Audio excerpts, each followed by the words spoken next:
জিবরাইল একদিন রসুলের সামনে বলেন, হে আল্লাহ রসুল, আমি আল্লাহর কাছে দরখাস্ত করছিলাম, আল্লাহ তুমি তো তোমার বান্দাদের জন্য জান্নাতুল ফেরদাউস বানাইছো, একটু দেখতাম যদি। আল্লাহ বলেন যাও দেখে আসো। তো আমি জান্নাতের ভিতরে গেলাম, গিয়া দেখলাম একটা মাঠ, এই মাঠটার নাম মসজিদ। আমি এই প্রান্ত থেকে এক মাঠের কিনার থেকে ওই কিনারে যাইতে গিয়া আল্লাহ আমাকে 600 নূরের পাকা দিছেন। আর একটু আসতে কইেন, কয়শো পাকা? এই পাকাগুলো এইভাবে প্রশস্ত করলে পৃথিবীর এক কিনার থেকে আরেক কিনার পর্যন্ত ভাগ দিয়ে লাগাল ভাই, লড়ন এরকম 600। একবার টান দিলে আবার উঠাইলে আমার যে স্পিড হয় 1000 বছরের রাস্তা দিতে পারে। এখন বুঝেন কেমন শক্তি। আল্লাহ কুরআন নিজে বলছেন, ইন্নাহু লাকাউলু রাসূলিন কারীম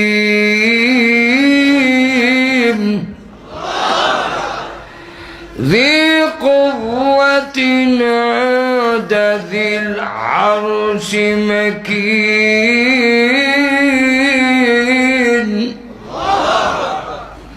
ذي قوة শক্তির অধিকারী। কি পরিমাণ স্পিড! ইব্রাহিম আলাইহিস সালাতু ওয়াস সালাম যখন তিনি ছুরি হাতে নিয়ে বলছেন আল্লাহু আকবার, ইসমাইলের গলায় লাগাই দিবেন। কয় ঘন্টা হলে লাগাইবেন? আমার কথা বুঝলে কিছু হা না কইেন। ঘন্টা আছে? মিনিট আছে? আল্লাহু আকবার বলার পরে আল্লাহ হুকুম দিলেন জিবরাইলকে। জিবরাইল তখন সিদরাতুল মুনতাহা, 7 আসমানের উপরে, 7 আসমান, প্রত্যেকটা আসমানের মাঝখানে এরকম গ্যাপ আছে। এই 7টা আসমান পাড়ি দিয়ে আরেকটা গ্যাপ, এই গ্যাপের পরে একটা বড়ই গাছ। রসুল বলেন বড়ই গাছটা দেখে এসেছি, এক একটা পাতা হাতির কানের মতো, এক একটা বড়ই বড় বড় মটকার মতো।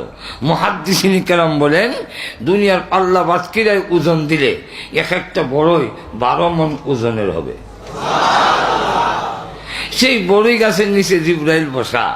আল্লাহ হুকুম দিলেন জিবরাইল জান্নাত থেকে একটা লোহার টুকরা আর একটা দুম্বা নিয়ে যাও। ইসমাইলের তুথার নিচে ওই লোহার টুকরাটা ধরে রাখবে যাতে করে ইব্রাহিম ফুসানির কামটা সেরে নেয়। বলে কেন? বলে নবী স্বপ্নে দেখছিলেন পৌঁছাইতেছেন, জবে হয়েছে কিনা দেখেন নাই, কিন্তু গোসাইতেছেন উনি দেখছিলেন। অতএব নবীর সফর মিথ্যা হতে পারে না, গোসানি পর্যন্ত যেতে হবে। আর দুজনে হয় না আল্লাহু আকবার। আর গোসানিত গিয়ে গোসা দিলে নবী হোক, অলি হোক, জবই হোক। তাই লোহার টুকরা ধরে রাখবা, গোসানির কাম শেষ করুক। জিবরাইল কই আল্লাহ, কই ইব্রাহিম নবীর ছুরি, আর কই সিদরাতুল মুনতাহা, কই জান্নাত, সেখানে যাব, লোহার টুকরা নিব, দুম্বা নিমু, এরপরে যাইতে হবে মিনার ময়দানে। ছুরির ফলে গেলে হইব? জিবরাইল বলেন এত শক্তি থাকার পরেও আমার শরীরের এমন কোনো পশম নাই যেখান দিয়ে গাম বের হয় নাই।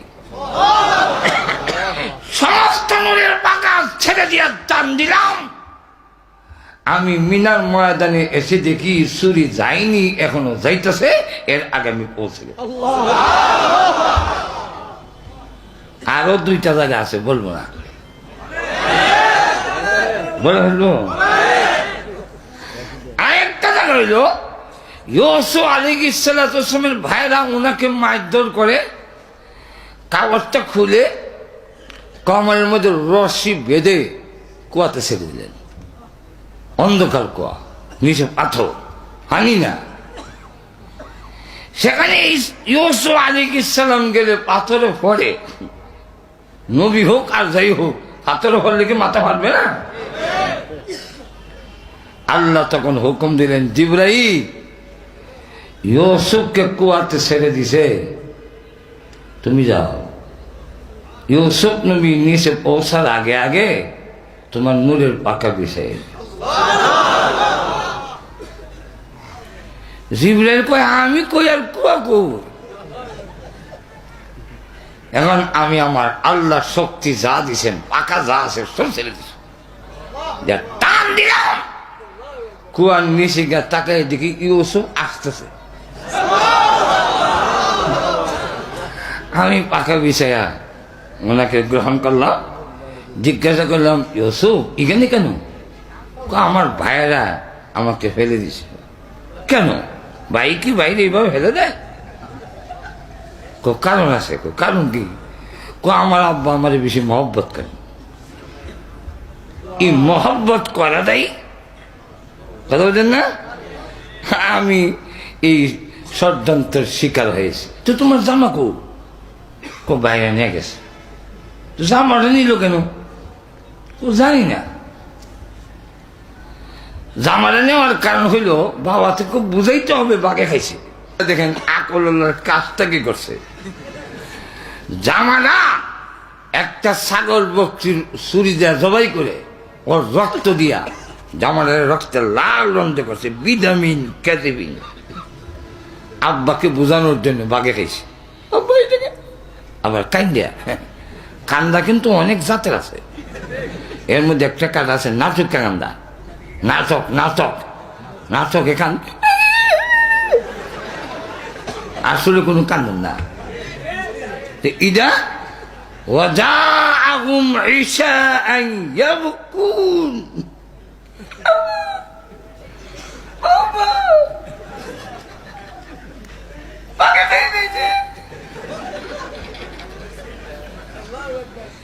ইয়াকুব আলাইহিস সালাম জামাটা এইভাবে ধরে বলতেছেন, কেমন শিকারি বাগে খাইলে রে, আমার ইউসুফের ভিতর থেকে খাইলি, জামাটা যে ছিললি না।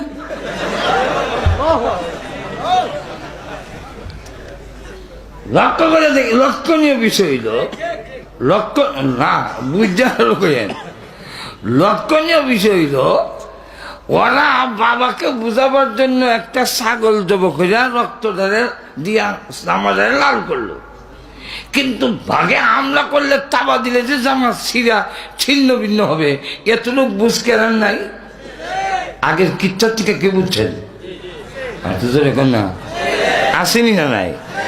তো ওরা ছুরি দিয়ে জামাটা ছিন্ন ভিন্ন করলো তো হইতো, কিন্তু ইদা করতে আল্লাহ ভুলাই দিছেন। কেন? যাতে খুনি ধরা পড়ে, অপরাধী ধরা পড়ে।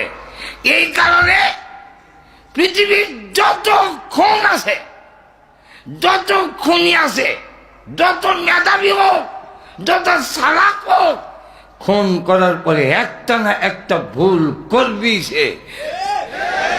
এটা আল্লাহ করাইবেন। কেন করাইবেন? যাতে করে খুন উদ্ঘাটিত হয়। আমাদের দেশের প্রশাসন লোকেরা যদি সৎ হয়, আল্লাহর কসম করে বলি, একটা খুনও গোপন থাকবে না, থাকতে পারে না। তুই ইউসুফ আলাইহিস সালামকে জিজ্ঞাসা করতেছেন যে আপনার জামাটা রেখে দিল, এইভাবে খালি গায়ে হলাই দিল। আল্লাহ কয়, এত কথা কইও না, এত দেখাও কেন, জামা হলাই দাও না। আল্লাহ জামা হম গো, আরে তার গলার মধ্যে একটা জামা আছে, গলার লটকানো একটা জামা আছে। তাফসীরে মাযহারিতে আল্লামা সানাউল্লাহ হানিফুতি রহমাতুল্লাহ লেখেন, ইউসুফ আলাইহিস সালামের গলার মধ্যে তাবিজের মতো একটা লটকানো। আল্লাহ বলতেছেন, জিবরাইল ইদার ভিতরে একটা পাঞ্জাবি আছে। আরো আসতে করেন সুবহানাল্লাহ, বের করো বের করো। আল্লাহ এগুলো পাঞ্জাবি করতে দেখোস না, আল্লাহ টান দিছে পরে দেখে পাঞ্জাবি কালি লম্বা হয়, লম্বা হয়, লম্বা হয়, লম্বা হয়, লম্বা হয়। এই পাঞ্জাবি করতে গাইলো বলে, এটা জান্নাতি পাঞ্জাবি। তো জান্নাতি পাঞ্জাবি কেন গেল কেমনে? বলবো বলবো না বদলটা মিলে তাহলে এটা শুনেন, ইব্রাহিম আলাইহিস সালামকে নমরুদ যখন ওনাকে উলঙ্গ করে ফেললো, আগুনে ফেলে দিবে, তখন ইব্রাহিম নবী কাঁদতে লাগলেন, আল্লাহ আগুনে নিক্ষিপ্ত হব এটা আমি 1000 বার রাজি, কিন্তু বাবা মার সামনে পয়গম্বররা সবচেয়ে লাজুক, আমাকে উলঙ্গ করবে, আল্লাহ এটা বড় আমার কাছে কষ্টকর। আল্লাহ বলেন, জিবরাইল জান্নাত থেকে পোশাক নিয়ে ইব্রাহিম নবীর হরাই দাও। ইব্রাহিম নবী আগুনে ঝাঁপ দেওয়ার আগে ওই জান্নাতি পোশাক পরে আগুনের ভিতরে ছিলেন, যার হলে এটা হয় ফায়ার প্রুফ, ওয়াটার প্রুফ নয়, ফায়ার প্রুফ, বুলেট প্রুফ নয়, ফায়ার প্রুফ, আগুন ভিতরে ঢুকে না। 40 দিন আগুনের ভিতরে রইলেন, থাকার পরে এই জামাটা পরবর্তীতে ওনার ছেলে ইসহাক পাইল, ইসহাক আলাইহিস সালামের পরে ওনার ছেলে ইয়াকুব পাইল। ইয়াকুব আলাইহিস সালাম জামাটারে খুব ছোট কইরা, জান্নাতি জামা তো খুব ছোট হয় আবার খুব বড় হয়, এটা ছোট কইরা একটা কবজের ভিতরে ঢুকাইয়া ইউসুফের গলা দেয়া রাখছে, আল্লাহ আমার জান্নাতি পোশাকের বরকতে ইব্রাহিম নবীর শরীরে লেগেছে যেই জামা, ইসহাক আলাইহিস সালামের গায়ে যেই জামা লেগেছে তার বরকতে আমার ছেলের তুমি হেফাজত করো। আল্লাহ তাই ডাক দেয়া বলেন, এই জামাটা বের করে হরাই দাও। আর দুজনে কম তো জিবরাইল কোন আমি হরাই দিলাম। এই হলো 2 জায়গা। আর একটা জায়গা বলবো, বিশ্বনবী রাহমাতুল লিল আলামিন তায়েফ থেকে ব্যর্থ হইয়া যখন আবার মক্কার দিকে রওনা দিলেন, সাথে ছিলেন উনার পালক পুত্র যায়েদ রাদিয়াল্লাহু আনহু। কাফেররা যখন, যুবকরা যখন পাহাড়ের গিরিপথে পাথর নিয়ে দাঁড়ায় গেল রাসূলের উপরে মারার জন্য, আল্লাহ নবী মাথায় হাত রেখে জমিনে বসে পড়লেন। যুবকরা এসে জোর করে নবীকে দাঁড় করাইলেন। 1 বার নয় 3 বার এইভাবে ওনাকে দাঁড় করালেন। সেদিন নবী বুঝতে পারল বসতে দিবে না, পাথর মারতে শুরু করলো। নবীজির শরীর মুবারকে পাথরের আঘাতে কেটে কেটে ঝর্ণার মতো যখন রক্ত ঝরতে শুরু করেছে, আল্লাহ নবী বলেন, যায়েদ রে, একটা কাপড় দিয়ে আমার রক্তগুলো মুছে ফেলো। হযরত যায়েদ রাদিয়াল্লাহু আনহু একটা কাপড় দিয়ে বিশ্বনবী রাহমাতুল লিল আলামিনের রক্তগুলো মুছতে লাগলেন। মুছতে মুছতে কাপড়টা ভিজে গেছে, রক্ত আর শোষণ করে না। হযরত যায়েদ রাদিয়াল্লাহু আনহু বলেন, আল্লাহর নবী গো, আমার কাপড় আর রক্ত শোষণ করে না। নবীজি তখন নিজ হাতে রক্তগুলো এইভাবে মালিশ করেন। হযরত যায়েদ রাদিয়াল্লাহু আনহু বলেন, নবীজি, যে রক্ত শরীর থেকে বের হয়ে যায়, এই রক্ত মালিশ করলে ভিতরে ঢুকে না, আপনি কেন মালিশ করেন? আল্লাহর নবী বলেন, যায়েদ রে, আমিও জানি যে রক্ত বের হয়ে যায়, মালিশ করলে এই রক্ত ভিতরে ঢুকে না, কিন্তু কেন মালিশ করি জানোনি? এই তায়েফের লোকেরা আমি মুহাম্মদকে চিনতে না পারল, আল্লাহর জমিন আমি মুহাম্মদকে চিনতে ভুল করবে না। 1 পোলা রক্ত যদি তায়েফের জমিনে পড়ে যায়, এই জমিন আমার রক্তের লোড বহন করতে পারবে না। এখনই ভূমিকম্প শুরু হয়ে যাবে। তাই আমি মালিশ করি আমার রক্ত যেন জমিনে না পড়ে। এরপরও নবীজির পায়ে চামড়ার মোজা রক্তে ভর্তি হইয়া 1 পোলা রক্ত যখন পায়ের তলায় এসে গেল, কিছুক্ষণ পরে পড়ে যাবে, আল্লাহ তখন ডাক দিয়ে বলেন, ও জিবরাইল, আমি আল্লাহ ওয়াদা দিয়েছি, মা কানাল্লাহু লিয়ুআযিবাহুম ওয়া আনতা ফীহিম। ও নবীজি, আপনি যেখানে আছেন সেখানে আমি আযাব দিব না আপনার অনুমতি ছাড়া। ওগো নবীজি, আমি জানি আপনি রাহমাতুল লিল আলামিন। রহমত আর গজব এক জায়গায় জমা হয় না। আমার নবী যেখানে থাকবে সেখানে গজব যাবে না। ওগো নবীজি, এই নবীর সাথে ওয়াদা করার কারণে আমি আল্লাহ গজব দেই না, কিন্তু আমার নবী রক্ত যদি তার জমিনে পড়ে যায় আমার হুকুম দেওয়া লাগবে না, এখনই ভূমিকম্প শুরু হয়ে যাবে। তাই জিবরাইল যাও, আমার নবীজির রক্তের পুজারা জমিনে পড়ার আগে আগে তোমার নূরের পাখা আমার বন্ধুর পায়ের নিচে বিছাইয়া দিবে। জিবরাইল আলাইহিস সালাম বলেন, এবার চিন্তা করো, রক্তের হুদা কই আর আমি কই। সেখান থেকে 600 নূরের পাকা দিয়া টান দিয়া আমি রসুলের ওই পায়ের কাছে গিয়ে দেখি রক্তের পুজা ঝুলতেছে, পরে যাবে, এই মুহূর্তে আমার পাকা বিছাই। এখন বুঝতে পারছেন? ইয়া আল্লাহ, বুঝতে পারছেন জিবরাইলের স্পিরিট? না এখনো বুঝেন নাই? এইবার শুনেন, ওই জিবরাইল বলেন, জান্নাতুল ফেরদাউস কত বড়!